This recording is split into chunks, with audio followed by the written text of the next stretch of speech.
Palpitations, prevent and treat with yoga. Hi, if you also suffer from palpitations, you should see a doctor soon to obtain the exact treatment adapted to the cause.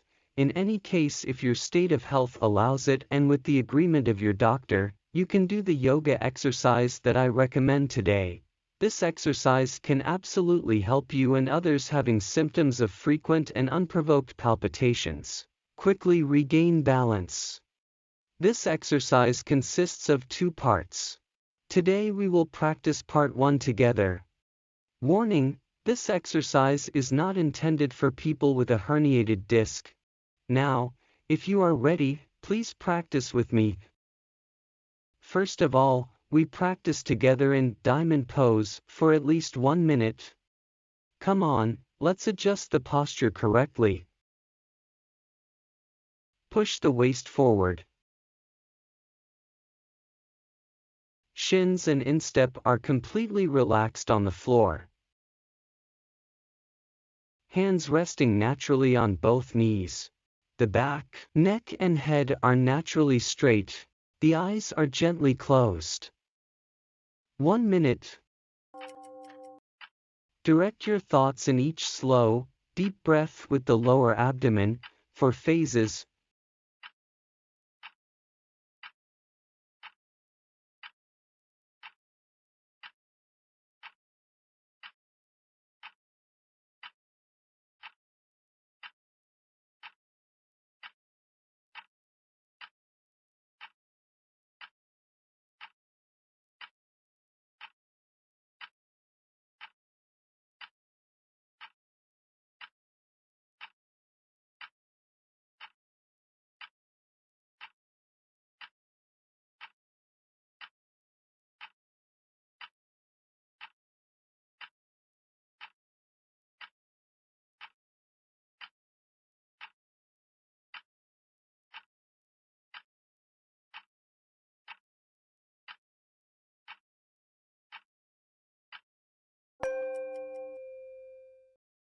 Now let's move on to the stick pose to practice the seated forward bend. Straight legs, under the thighs, hamstrings, calves and heels are completely on the floor. Straighten your spine vertically. Push the waist forward. And, here we will do it in turn. Abdomen pressed against the thighs. Chest pressed to the knee. And finally, the head will be between the 2 tibias. Come on, let's stretch our legs. The spine stretches as high as possible. Then, 1 minute. We're just gonna stretch our spines, and slowly lean your upper body forward until the hands can grip the ankles. Attention, please take this process very slowly. The point is not to grab the ankles, your task is to stretch the spine as long as possible, and actively lean forward with the back muscles, rather than pulling hands or any other support. 2 hands only have to move depending to increase the strength of bending. Always breathe according to the 4 phases, both strong and deep with the lower abdomen. Whenever you are in phase 2, strongly push your waist forward. Be careful not to lower your head during this whole process.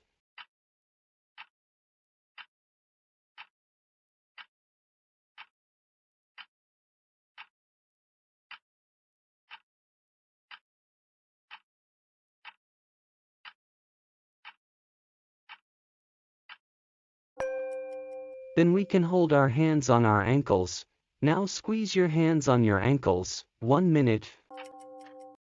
When breathing phase 2, use the strength of both hands to maintain the distance between the shoulders and the legs. At the same time, squeeze the back muscles to push the abdomen and waist forward as much as possible. Shoulders, chest and head remain the same distance from the feet. We do it a few times.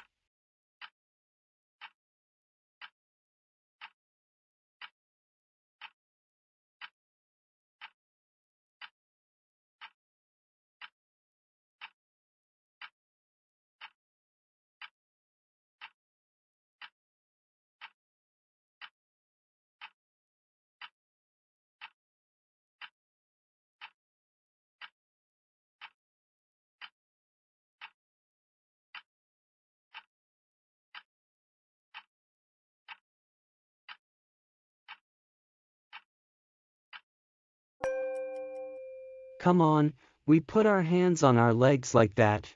We now have 2 minutes. With the help of 2 hands, let's pull hard on the feet, slowly lean forward. Feel the abdomen slowly pressing down on the thighs. Hands change position to increase traction. Attention, even if you have the ability, don't do it too fast. Always remember that the principles of yoga practice are, yoga poses are not a goal but only a means. Does it mean, it is through the practice of a yoga posture that we can benefit from it? Our goal here is to cure the disease, rather than in this of completing a yoga pose. On the other hand, cells in the body need time to complete metabolic processes, reload matter and oxygen, and eliminate waste and toxic gases. If you move too fast, faster than the cell's metabolic rate, you accidentally injure your body. Here I was just talking about the physiological aspect of the body, not to mention the other deep and even invisible aspects of yoga, for example, the interaction between the body and the universe through many different channels, including interactions across important chakras of the human body. Now we're gonna try to press the chest against the knees. 2 hands pull the waist tight to the front, so that the abdomen is always firmly pressed against the thighs.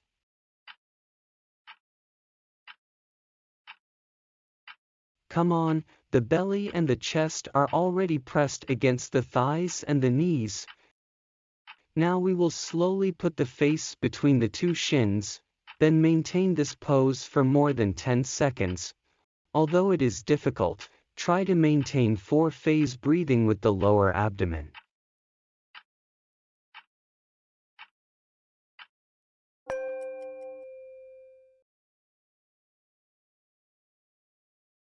You can relax your legs in these ways for a while.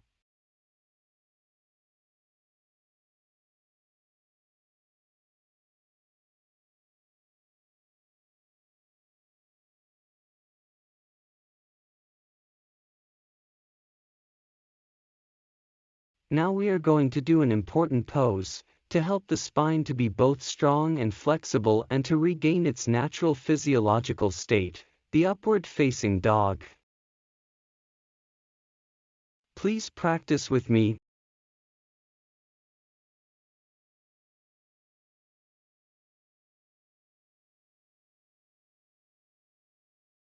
We lie on our stomach, and put our insteps on the floor like this. Now, both hands firmly on the ground on both sides. 2 legs stretched out. The knees are no longer on the ground, now only 2 hands and 2 instep are in contact with the ground. 30 seconds. Do slowly at the same time, lower the pubic area to the ground, and push the chest forward, raise your chin as high as possible. The eyes look towards the ceiling according to the degree of chin elevation. Let's practice this pose very carefully. During phase 2 breathing, we try to bend at the waist, and in respiratory phases 3 and 4, we try to drop the pubis to the floor as much as possible. We rest in a variation of child pose like this, for a minimum of 30 seconds.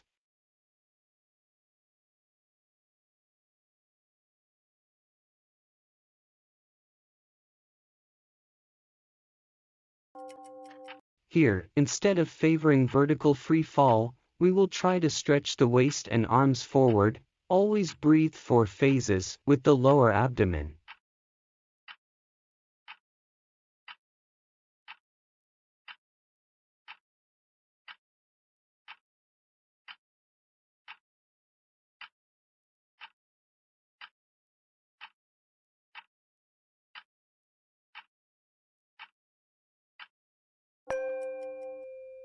And finally, lay on the floor like this.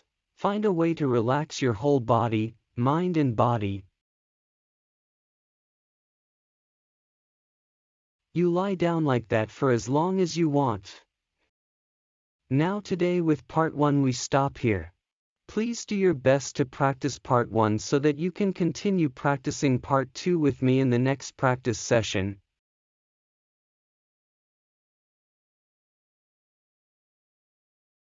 I wish you a good training and a speedy recovery. Thanks, goodbye, and see you.